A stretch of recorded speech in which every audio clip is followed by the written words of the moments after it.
لو اللبن راب عندك او بدأ يقطع، تعالي اعمليه مش ابيض فلاحي جميل جدا وبطريقه سهله جدا جدا جدا وبسيطه.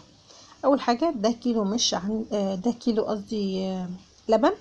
هنا بدأ يقطع كده وحسيت ان فيه بدأ يجبن كده، رحت حاطه له بقى ايه نص معلقه ملح كده، بس لقيته عاتم شويه رحت حطيت نص تاني. طبعا الملح ده على حسب، تقدري تحطي فيه مش، تقدري تحطي فيه جبنه قديمه، تقدري تملحيه زياده لو انت بتحبي الحاجه مالحه وعايزه تعمليه مش مالح. تقدري كمان تحطي فيه بابريكا وحاجات كده ومكونات، انا هحط فيه حاجات بسيطه. تعالوا اقولك ايه هي. بما ان هو لسه لبن وبدأ يقطع كده بس ما قطعش جامد، فانا هحط له كوبايه من الزبادي علشان بس تدي طعم وكمان تخليه يجبن معايا بسرعه. هنحط كده كوبايه الزبادي، عايزه تستغني عنها وتسيبيه يجبن براحته تمام.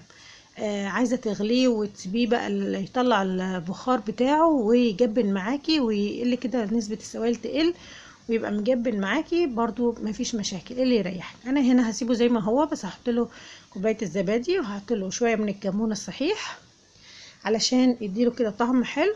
وعندي فلفل اخضر ده فلفل بارد، فانا هحط كميه حلوه برضه عشان تديله طعم ويبقى حلو، وكمان تديله قوام لان هو لسه ما جبنش وقوامه خفيف شويه.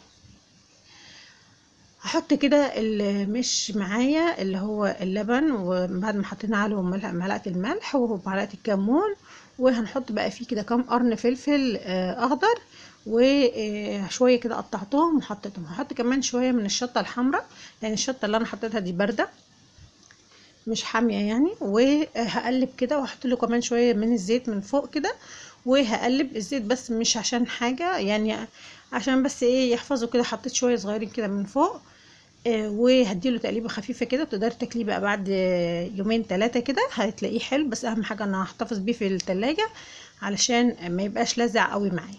اشوفكم في فيديو جديد من قناه ميرو شانل، اشوفكم في فيديو جديد.